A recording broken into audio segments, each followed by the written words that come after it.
The Fantasy Edge with Richard Savill and Dennis Sosic.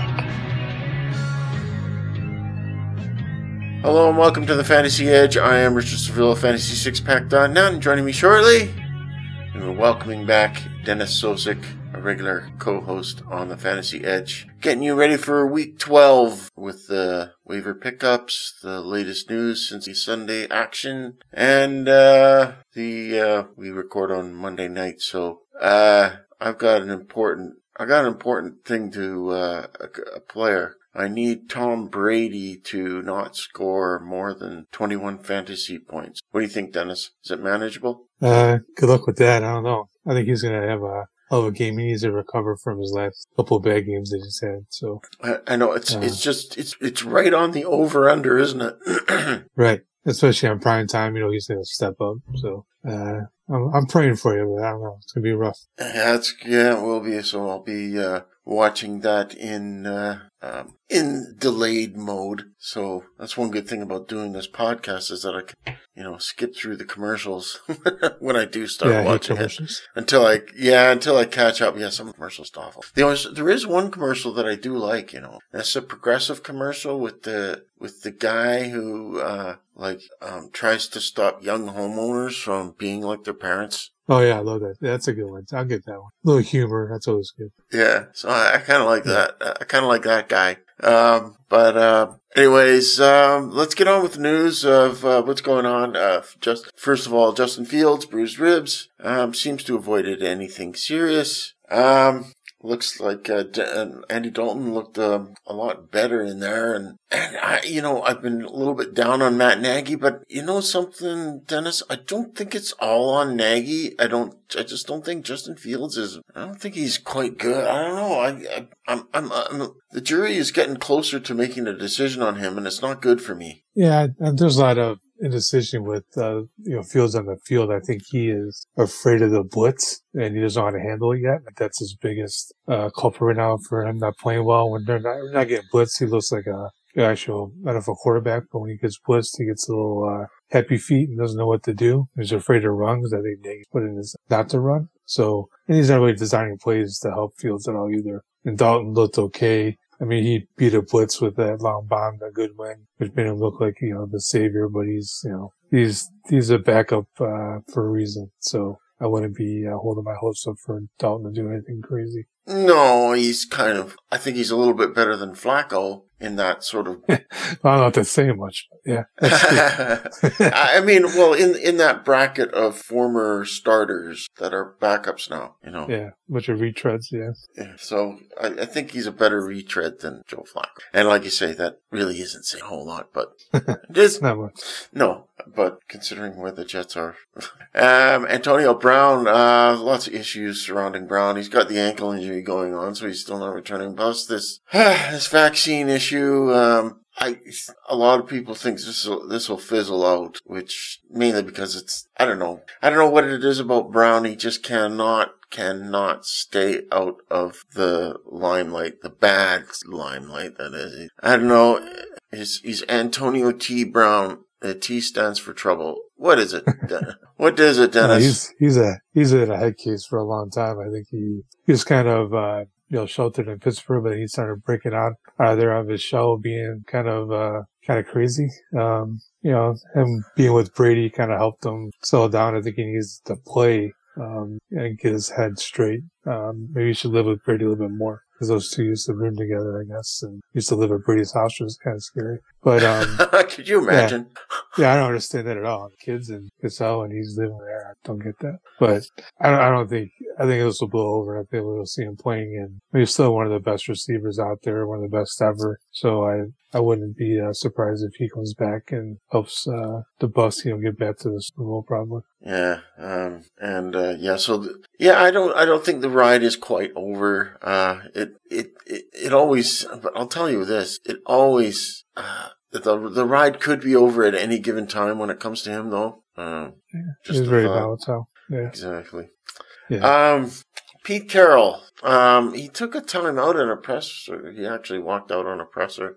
Came back 30 minutes later, resumed the post-game chat with the media. It's never a good idea with the media. The media sort of are the voice of the public, and, they write the papers, and that's what people go by. But Pete Carroll, do you think the sands of time are running out in Seattle, finally? Yeah, it makes you wonder. I mean, he's been around, it seems like, forever, and, that offense is looking pretty shabby. Russell Wilson is not healthy. I think he's still having issues with, his finger, and he's not doing Russell Wilson things. And, Carroll has only one way to play, and he's never changed that. Eventually he should, but he never will. He's old school. So I think the time has passed him by. I think he should retire before it gets worse. So hopefully this will be his last year. And maybe Russell can cook with someone that has offensive mind instead of wanting to run the ball every time his running backs are horrible. So yeah. I think it's time for, he still wants to push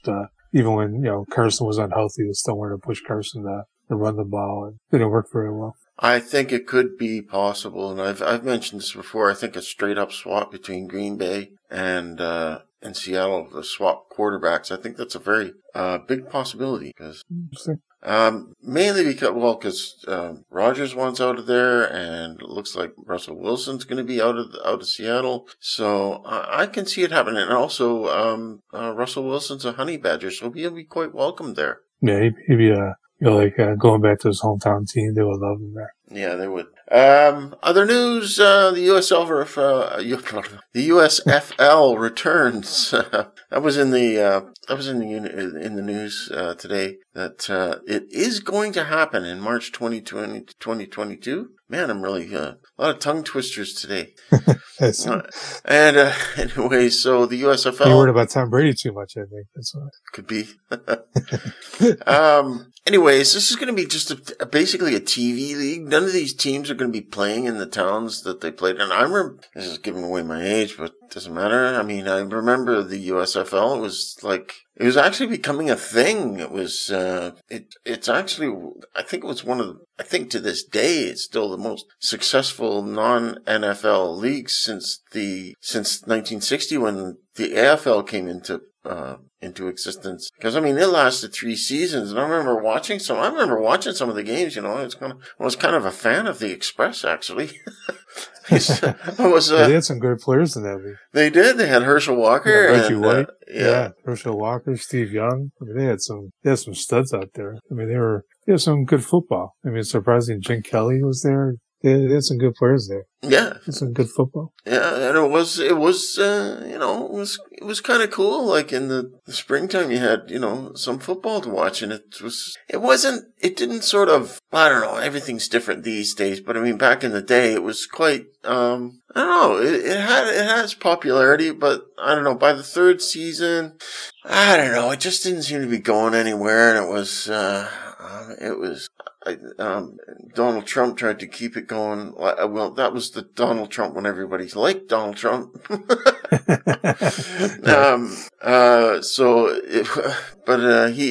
He couldn't keep it going. Actually, I think he was responsible for getting Herschel Walker, because Herschel Walker was the Heisman Trophy winner back in the day. Yeah. So he was a great player. Yeah, he was, and he eventually went to Dallas, and he was a star there.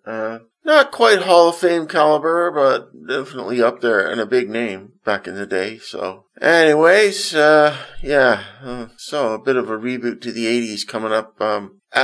It's basically, this league's made for gamblers and potentially fantasy. Would you want I guess, I don't know. Fantasy always finds a way. Would any fantasy potential there? Yeah, I don't know about that. I mean, my friends they did the arena football league. They did a fantasy thing. I couldn't even get into that. I do enough fantasy stuff that I don't even know the league to worry about. And when I know all the players and stuff, I think I'll pass on that one, unfortunately.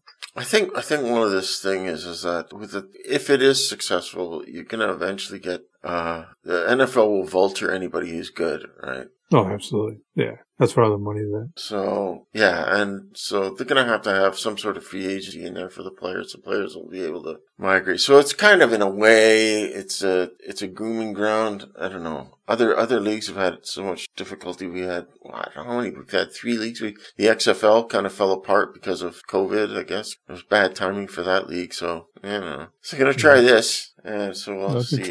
We'll see how that goes. I hope I haven't missed anything in the news. I don't think so. No. So, anyways, next segment. Well, we're moving on up to the side. Yes, it's moving on up, and not very many weeks left in the season. We're in the turkey week this season, so you know. That's right, it's turkey week. And nice touch. And we got my moving up a gone guy is Elijah Moore, a Jet. Would you believe it? A Jet is moving on up. I really like this guy. This guy's ownable and startable. Forget Corey Davis. This is the man on the Jets right now. And if I can just put up his statistics at the moment, or just mention them, is it's always hard to find this Elijah Moore. Where is it? There he is. Okay, he's this is what he's done in his last 4 games. Okay, week 8, WR, I better have it half PPR because we do things based on half PPR. But anyways, week 8, WR 32, WR 1 in week 9 against Colts, WR 21 against Buffalo, and that's pretty good considering how Buffalo just crushed the Jets, you know. I mean, he still scored a touchdown there, and of course, this week, he was, WR 3 against Miami with 141 yards, his first 100-yard game of his career. 11 targets, 8 receptions, and also a gadget play for one gadget play for 15 yards and touchdown. So what do you think of this guy? I think we're seeing, a breakout happening with Elijah Moore. I mean, 4 touchdowns in 3 games, and that's coming from 3 different quarterbacks too. And Flacco loves to throw the ball around, so I think you can see that the breakout continue to happen the rest of the season. So a happy story from the Jets, definitely moving on up, and I'll probably do a blurb about him in the rest of season rankings this week. So he'll be my riser of the week, I think. Who have you got for your moving on up this week? I got Tre'Quan Smith, the New Orleans Saints. You're kind of surprised about the selection, but he's emerged as the team's top receiver. And, he's even more now with, Kamara still out, and the new news with Adam Troutman being out for the next 4 weeks. He has a team high 21% target share during Kamara's out, and seemingly likes him throwing the ball. So, I think he's going to emerge and be the go-to guy in that offense, for at least while Kamara's out, the top wideout for that team. Yeah, I also, I think there's potential for Deontay Harris, but he had a bit of a down game.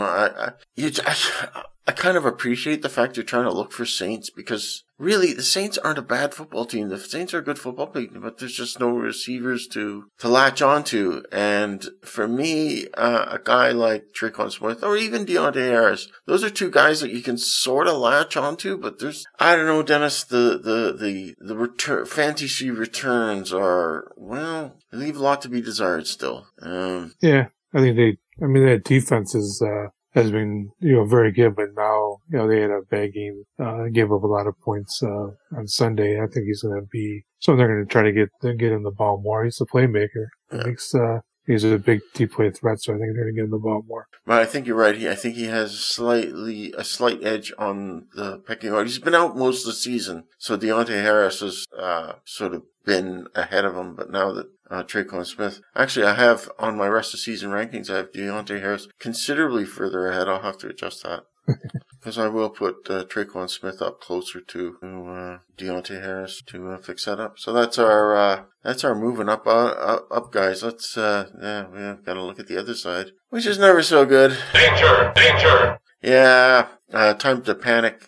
Dennis, who's your panic button? Yeah, McCall Hardman of the Chiefs. Patrick Mahomes is, he's got his rebound. He's starting to, beat Patrick Mahomes again. And it seems like he only throws to Kelsey and Tyreek Hill. Who can blame him for that? But his other options have not stepped up, including Hardman, Josh Gordon. Nobody's on that team is willing to step up. And while Hardman is showing flashes, he's only scored 1 touchdown this season. And I'm giving up hope that we're ever going to see Hardman be an option for Mahomes in that offense. Yeah, I might also mention that I think Byron Pringle might even be a little bit better than him, maybe. Yeah, he's more consistent, at least that's true. And, which is scary enough. Yeah, it is. And I completely agree that Hardman, well, it's really, if you own Hardman, you're kind of counting on Tyreek Hill to be out of game. But even so, if I think maybe the better own might be Pringle if something happens to Tyreek Hill. I mean, God forbid, of course. I mean, we don't want that, but even when Hill has been out before, Hardman's never really stepped up to be the go-to guy in that offense, and I don't see it's ever going to happen either. I think they got scared when they thought Hill was going to be, when he was hurt, so they drafted Hardman to be maybe his replacement, and he's never done anything special. No, and it's kind of a shame because he's really got the speed. He's got all the I don't understand it with him. He's got all the athletic skills and everything, but for some reason, I don't know. He just doesn't fit too well. I think maybe on another offense he'd be fine, but for some reason on the Chiefs, I don't know. The chemistry's not working. I think, Josh Gordon, you mentioned him. He actually had a little bit more involvement. I actually saw him catch a pass. So yeah, surprising. Yeah, I'm surprised he's still out there. We don't even see him out there. He's like invisible. He hasn't done anything since he's been on the team, which is kind of disappointing. But they took a shot at him to see maybe he can get a time in the rough, but he has done nothing at all. Mm-hmm.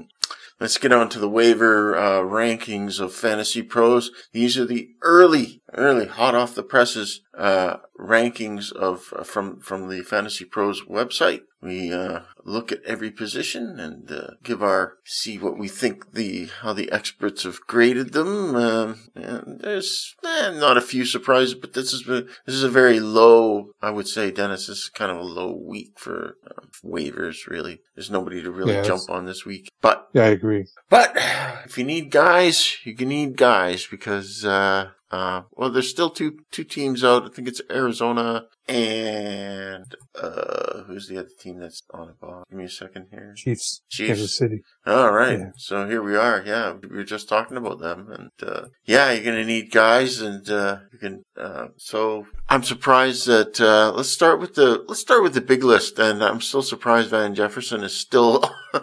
I guess he's still unownable. Fantasy Pros has him at WR1. It's still kind of surprised that people still haven't snapped him up. He's an upside guy. I mean, I really don't expect Odell Beckham Jr. to do anything special on the Rams. I don't know how you see it, but I think Van Jefferson. I'd rather own Van Jefferson than OBJ. Does that sound silly? I agree with that. Yeah, absolutely. But I think with Jefferson's diners, because he had a bye week last week, so people had to drop him to pick up another player. So that's probably why his owner percentage went down. But I like Jefferson. He's one of my sleepers and coming into the season. He's produced, and I think he's going to do very well in the offense now with Robert Woods out. I think he's going to be more of an option for Stafford in the offense. I'm not sure Beckham's going to be anything at all. I mean, he's more of I don't think Stafford's going to be listening to him like Mayfield did. So, I don't know, he's going to be whining enough, but I don't think he's going to get the ball enough to be he's going to be significant. He's going to be Deshaun Jackson. That's what he's going to be. Yeah, that's true. That's a good comparison. Yeah. Anybody else on that list that's interesting to you? No, I think MVS. I mean, he's not a boomer bust, but I mean, he has the potential to be, if you guess the right week when he goes off, then like last week, I mean, he can win you a week, so that offense with Rodgers, starting to throw the ball and, the running game, surprisingly, A.J. Dillon didn't do that well last week. I think, he should be out there. I think this week when they play the Rams, we'll probably see Jalen Ramsey against, Adams. So I think MVS will have free reign out there in that secondary. So I can see him having a good week this week. Yeah, I like Scantling as a pickup. I mean, if you're tired of Mecole Hardman, as we just said, I mean, why not? Why not? I think, you can't I mean, it's not a one-for-one swap. I think there's more upside, as you say, with Valdez-Scantling. Considering, how these things always work out, what'll happen is that, something will happen at practice when the Chiefs come back, and then, people will be rushing for Mecole Hardman. I don't know.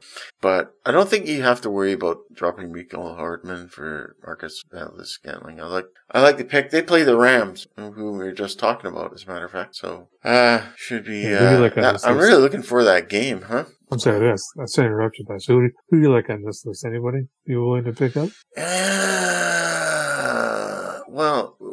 You mentioned Tricon Smith. He's WR7. It might be, but I still to this day, Don't say it. I'm saying Laviska Shenault. I knew you were going to say that.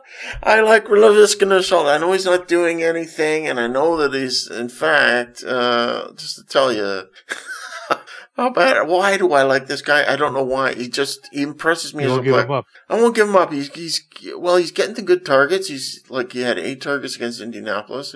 The WR finishes are not that great. Since the bye week, he's 76, 61, 60, and 49. But I will not give up on this player. I like good players. I know my eyes don't deceive me. This guy is a good football player. I'm telling you. He really is. Pick him up next year. Make him a draft target. And if he wasn't that good, I mean, Joe wouldn't trade me him for Corey Davis. So it shows you how much Joe likes him. Joe Bond. Yeah. Our fearless leader of the pack, this fantasy 6-pack, leader of the pack. Get it? See what I did there? I got that. So anyways, so I don't know. Yeah, Laviska Shenault. He's on the list. He's on the list for a reason. You know why he's on the list? Because he's good. Sure, he's on the list every week. He has not done anything. Yeah. If he wasn't any good, he wouldn't be on this list. So, well, I think he might get an opportunity now with James Agnew out for the season. So maybe he gets more of an opportunity. They're losing players left and right on their team, so maybe he gets more of an option now in the passing game. Who knows? But Trevor Lawrence ain't looking that great either, so I'm not sure how much he's going to do out there. Is Agnew up for the season? Yeah, he hurt his knee. He's out for the year. What the hell's he doing on the list then? I'm not sure. They announced earlier. I saw it come across earlier today. That is weird. He's on the list. Let me take a look at the news. Yeah, Agnew suffered the injury in Sunday's Week 11 game against the 49ers. Laviska Shenault should see an increase in touches. As it says. Yeah, I'm just reading from this Brendan Tuna guy. Oh, Tuma, not Tuna. Yeah. All right, so it's one of our fellow experts. Now I want to remind you, everybody, that we are experts here. So, such as we are, we do the rankings. we do our best. We try.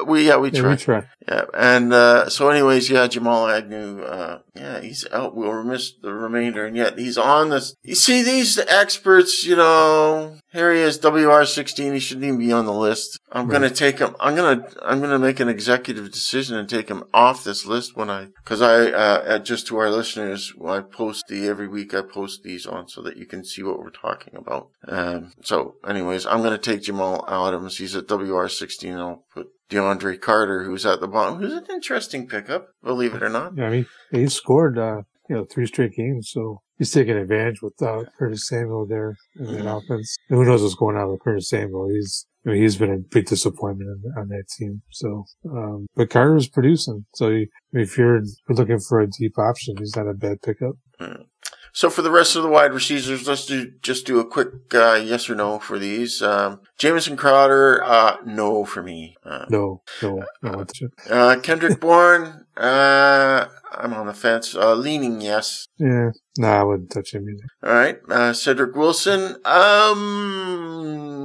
he's an interesting spot start. I think I'd rather stash him, but he's. It depends on Amari Cooper because there's a bit of a hole left, and that he's kind of a next man up guy with Gallup going in. So he's kind of a leaning yes, barely. Yeah, I think you said it well when you said a spot start. I mean, no Cooper and CeeDee Lamb's not going to play, so I see him, playing Thursday. But he had some horrible drops. I don't know if you saw the game, and he had some horrible drops against Kansas City, and they were in his hands, and they were hitting the field quicker than he hit the field. It was pretty embarrassing, but he got the targets, so maybe he can be an option for the team on Thursday. Robbie Anderson, he's a no. What's he doing on this list? I don't know. And people like him like to do Laviska Shenault. They won't give him up, WR7, Trick on Smith, you talked about him. Laviska and Schultz, no, we talked about him. Nick Westbrook-Akeen is a no. No. Nelson Aguilar, same as Kendrick Bourne. He's a touchdown or bust kind of wide receiver, like Bourne is. Okay.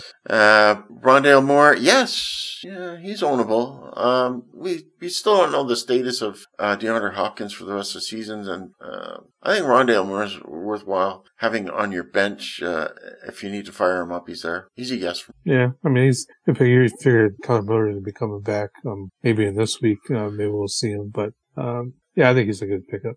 Russell Gage, yeah. Yeah, I stay away from everybody in Atlanta. They look so bad, it's embarrassing. Okay, Will Fuller he's on IR. I think he's going to be coming off IR. Leaning no. Yeah, I'm not a big fan. Marquez Callaway, he's the guy that we didn't talk about when we were discussing Tricon Smith, but leaning no. Yeah, I wouldn't. I don't think he's worth owning at all. Marquise Goodwin of the Bears. Allen Robinson not playing. That's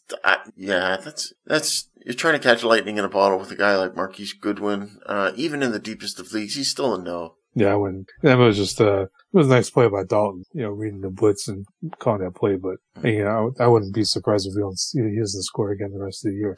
So I wouldn't touch him. Yeah, rounding out the list is Jamal Agnew and DeAndre Carter. I have no idea why Fantasy Pros, and we're talking experts here. Experts, folks. Experts have put Jamal Agnew on this list, and he's out for the year. So I don't know. Huh? Yeah.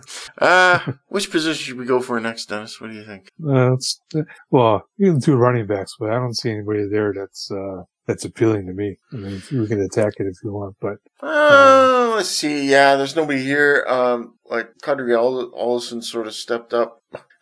The question about him. No, I'm not touching that offense. No, but I mean, Cordell Patterson's going to come back at some point. There's no point in just hoping for some upside there. I mean, I get it. Like Mike Davis is awful. He's horrible.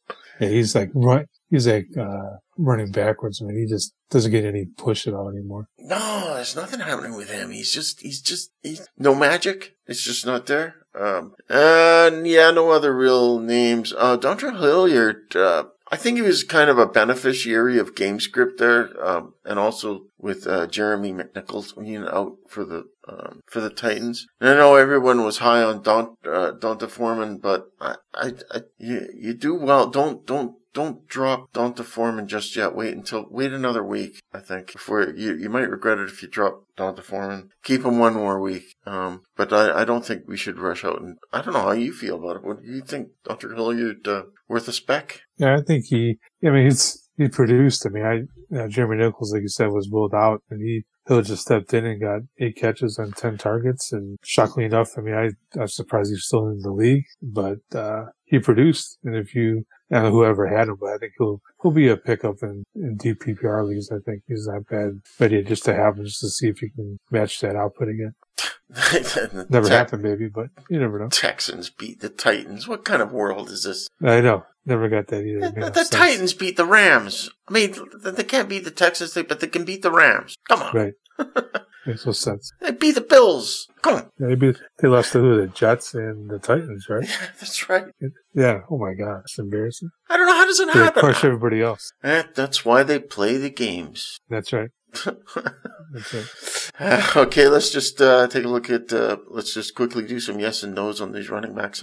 Ty Johnson, no, I'm not rushing to get him. He's RB1. He's not bad in maybe PPR leagues because Michael Carter is out for 2 to 3 weeks, so somebody has to get the ball there. I mean, you want to give the ball to Tevin Coleman? I wouldn't want to. So I think Ty Johnson will get the ball at least, but that offense, who knows what's going to happen. So. Well, I'm just saying I'm not rushing to get him. Oh, I'm not rushing, but you need to fill a roster spot. Yeah, because better than Laviska Shenault. Well, somebody might throw some fab on him, but I'm very, very light fab. In fact, I'm talking like not even 10%, not even 5% of my fab I'll put on Ty Johnson. Anyways, but he is ranked RB1 and probably probably the proper one, as you say, Michael Carter being out. So, stands to reason. Latavius Murray, did he come back this week? I don't even... Yeah, he came back. But Freeman's the one that got the ball more. Yeah, Freeman's the guy now. Latavius Murray's kind of, he slid back in the background now. It is, Devonta Freeman's playing great. Yeah, he scored. Get when he touched on him. He's still looking good, surprisingly enough, and he's still producing. So yeah. Murray's in the second fiddle now. It actually surprised me whenever he gets the ball. I'm thinking, Devonta Freeman is back. Yeah, we got, Cedric Wilson, we kind of agreed he's a no, and Tevin Coleman, we agree he's a no. David Johnson is a leaning no for me, doing nothing. Definitely no. Rex Burkhead, no. Dontro Hilliard, stash him.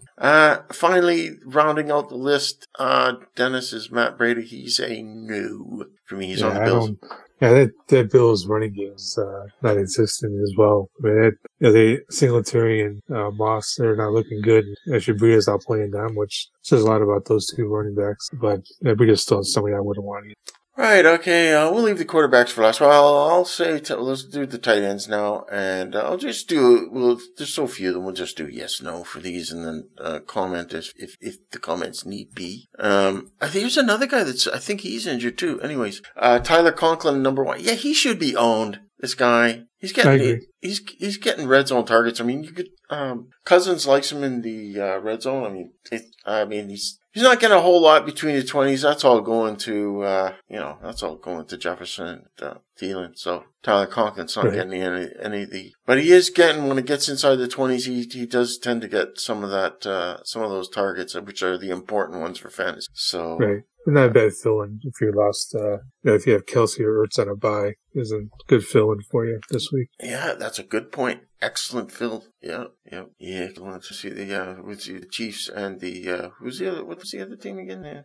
Arizona. Right, yeah, Ertz. Arizona. Yeah. Saying. And Adam Troutman, I think he's injured, is he not? Yeah, he's out 4 to 6 weeks. Why the hell has Fantasy Pro... These guys, don't they read the news? Yeah, they didn't want to produce the news and they didn't put it on. But he's out 4 to 6 weeks with MCL injury. How many experts have come out already? Because not many of the experts actually do the rankings. So I think it's... No, they probably do them really in the morning. I think it's just a half dozen of them. Yeah, there isn't that many. Yeah, there isn't that many that do this. But still, they're counted as experts. And anyways, Adam Troutman. Yeah, don't. I'll have to make the executive decision to remove him from the Fantasy Pros experts list. Nice going, guys. Yeah, right. He was producing too. That's a shame. He's just starting to come on. That's true. Yeah. He scored. He had 6 targets the last 4 games. In each of his last 4 games, I should say. So he was starting to come on, and it's a shame that he got hurt. But maybe Juwan Johnson now will come back and produce like he did earlier. We'll see. Yeah, if they got Logan Thomas, obvious grab. Oh yeah, definitely. So yes, for me on him because he's returning from injury. Evan Ingram, yeah. Yeah, I can't. He's burned me so many times. I can't roster him anymore. I just can't do it. Austin Hooper, he's okay. Oh yeah.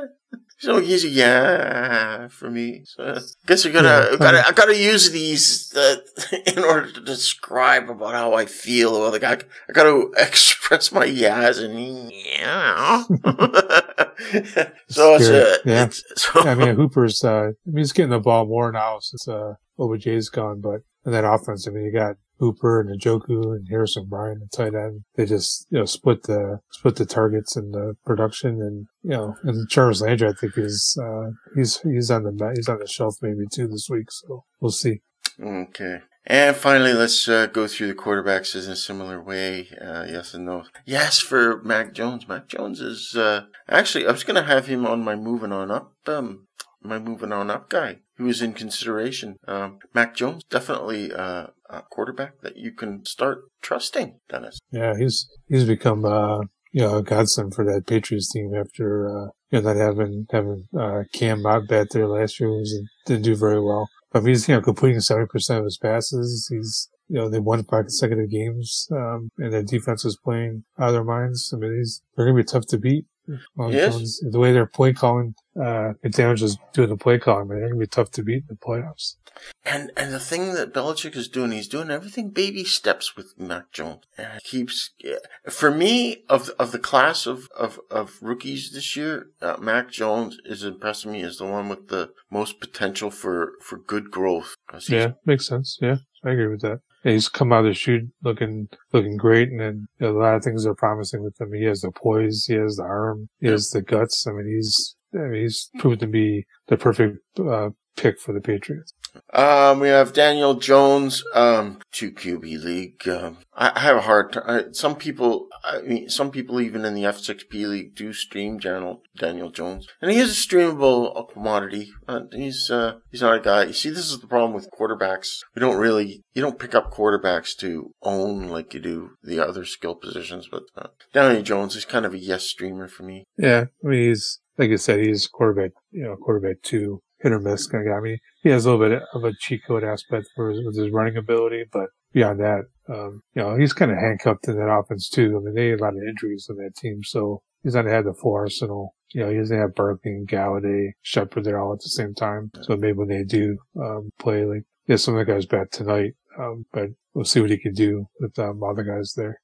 Trevor Lawrence, big disappointment. I'm not seeing a lot from Trevor Lawrence. You know what? You know who he reminds me of a lot, and I'm saying this not on the skill level, but on the aesthetic sort of level, or the trending level sort of, is he kind of reminds me of Marcus Mariota. Oh boy. Okay. I really don't think he's gonna be. I think he's gonna turn into a Marcus Mariota in this league. I hate to say it. Sorry, Jaguars fans. It's just I don't see it happening. I'm seeing another Marcus Mariota case here. I don't know how you think about it. Well, do you? Yeah, how do you see it? Do you think I'm being a bit harsh there? Maybe. I mean, we've seen a lot of quarterbacks that had bad rookie year. Peyton Manning led the league in interceptions when he played his rookie year. I mean, not comparing the two, but I mean, I think we gotta give him time. I don't think Urban Meyer's the guy that's coaching him. I think Myers shouldn't be coaching the NFL, but I think Lawrence he has the moxie and the ability to do it. I think he's going through a lot of growing pains and doesn't have that much talent surrounding him as well. So I think it's a little too early to judge him to that low level of Mariota, but but I don't know. I see this all the time with Jaguars quarterbacks that they draft, like Blake Bortles and Blaine Gabbert.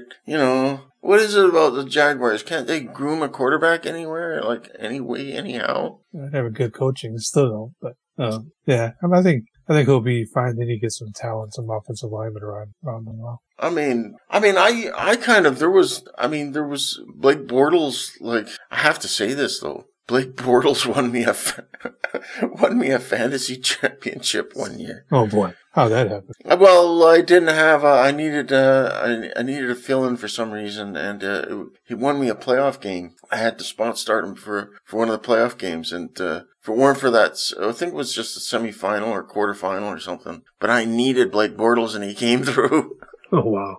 That's scary. Well, it's kind of Bortles. Yeah, it's scary, but but I think at the time Blake Bortles was kind of on a bit of a streak, so he was doing one of those little rare streaks. But anyways, the Jaguars quarterbacks, like, it just seems like, I don't know what it is. Just have this thing where they can't be good, but anyway. Rounding out the quarterbacks is, of course, Andy Dalton, and he probably will start, depending on, not sure if Justin Fields is day-to-day, but you know something? I think Andy Dalton's better for your fantasy Bears, downfield Bears anyway. Yeah, maybe. I mean, I think he's more obviously with experience and he knows how to beat the blitz. I think Fields is still struggling with that. So.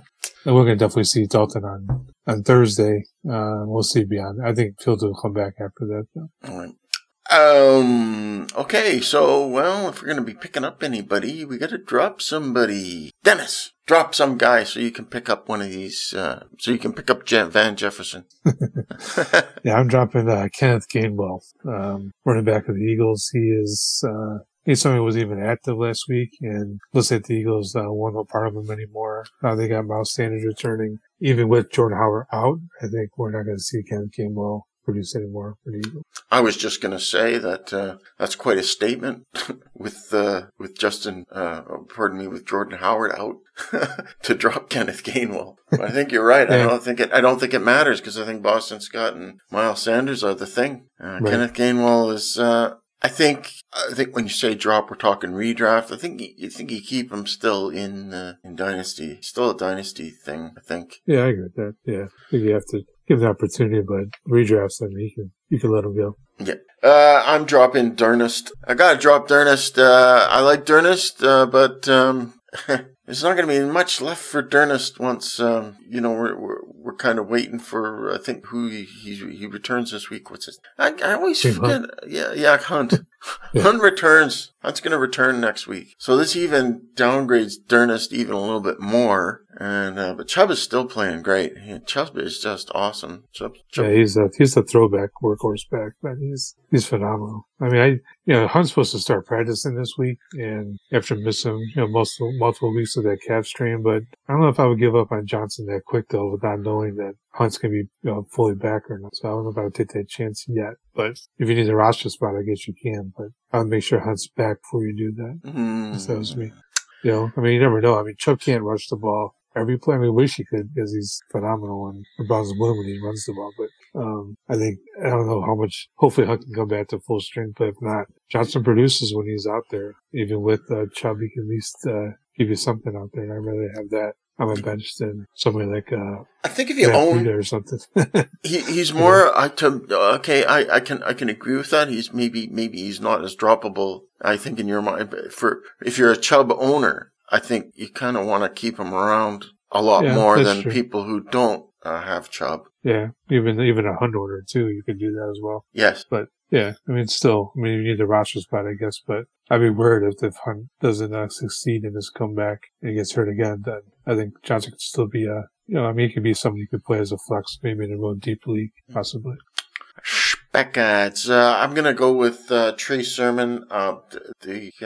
Jeff Wilson is obviously. We can see that there is a pecking order on the San Francisco 49ers, and it looks like Jeff Wilson, when Elijah Mitchell is not playing, it goes to Jeff Wilson. So, but Trey Sermon, I think he's ahead of Hasty. So, and I think Hasty's out for the season. I'm not sure about that, but Trey Sermon, a good spec ad. I think if you have a open roster spot and you're looking for some upside, I think Trey Sermon is a guy for spec ad. Any thoughts on that? Yeah, I liked him coming out of Iowa State. I thought he was going to be someone to reckon with in that 49ers offense, but it seems like Shanahan doesn't like him as much as everybody else does, and he's been relegated to the bench. I mean, you got Wilson. He came back last week. He didn't look that great, and Mitchell, I think he'll be back the following week with his after getting the surgery on his finger. I think he'll be someone you want to get the ball to, and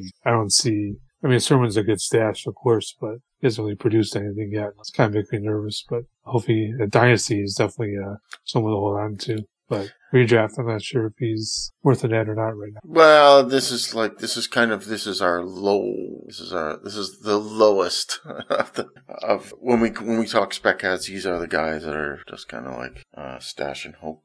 Who you got? Speaking of stash and hope, my selection, Dontro Hilliard. He came out of nowhere to play, 63% of the snaps Sunday. He got 10 targets, caught 8, scored a TD. They're playing the Patriots this week, which will probably put the Titans in negative game scripts, which bodes well for Hilliard and catching the ball more. So not a bad deep selection if you're hurting at your flex position in the PPR league. Exactly. And so, folks, we have come to the end. I want to wish everybody a happy Thanksgiving. Yeah, that's right. And enjoy your turkey too. Enjoy your turkey day. Yeah. I even though I don't celebrate Thanksgiving being the nationality that I am, but I did buy a turkey just so. Okay. Well, I'll tell you why. It's because everyone's eating turkey on Thanksgiving. So I thought, I'm gonna get myself a small turkey for me and Ted, so we can have something to eat. My little boy Teddy, he doesn't. He's not a big fan of turkey, but he'll have to have some. So my little boy, he's not a big fan of turkey. Can you believe that kid that doesn't like turkey? Stupid kid. Yeah, I know. But anyways, we're going to have turkey anyway because, it's just that when you're watching football, all they talk about is turkey this, turkey that. And speaking of which, Dennis, what do you think of this? Like a lot of people are kind of complaining about the Bears and the Lions being such a lousy game. Agreed. And every year. Yeah, it gets really annoying. Yeah, it's really bad football. I mean, in Dallas, you see Dallas every year too. Dallas is so-called American team, but you get sick of seeing them. They should, rotate that so every team gets the chance to play that, I think, I don't forget who it was. It might have been Skip Bayless or somebody that was complaining about the Lions. I forget who it was, but I don't want to say it was Skip Bayless, but somebody like Skip Bayless was saying it. Mm-hmm. And I kind of agree. Yeah, you got to take away the Lions can't have it every year, especially, it should be, because, the early window game, that's kind of only fantasy people and gamblers are going to be watching that game. Right. That's the only people that care at that time, right? Right. Fans, and fans of the teams. No, of course, yeah. But how many fans are there now? Bears and Lions, they're not that good, so, especially the Lions. I was fearing that they actually would beat the Browns on Sunday. Browns made it too close to comfort on that. Yeah. So the other games, the other games are pretty good. I think the Cowboys and the Raiders, right? And then you got, and then the night game is Saints and Buffalo. Well, that's a good one. That'd be a good game. Hopefully, Josh Allen can step up, and offense is not looking good the last couple of weeks.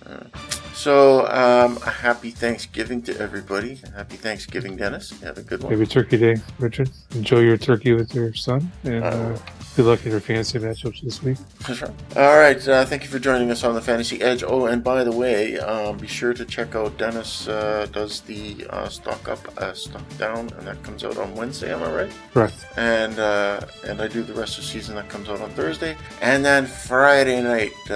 The article that I really put a lot of sweat into is the F6P blurb view, which comes out on Friday night at 7 p.m. Eastern Time. Be sure to check out that, where I go through every single game that played on Sunday, announcers, weather, whole bit. I throw it all in there, so you get all the info that you need. Thank you for joining us on the Fantasy Edge. See you next week for week 13, everybody. But for now, enjoy your week 12 and your Thanksgiving.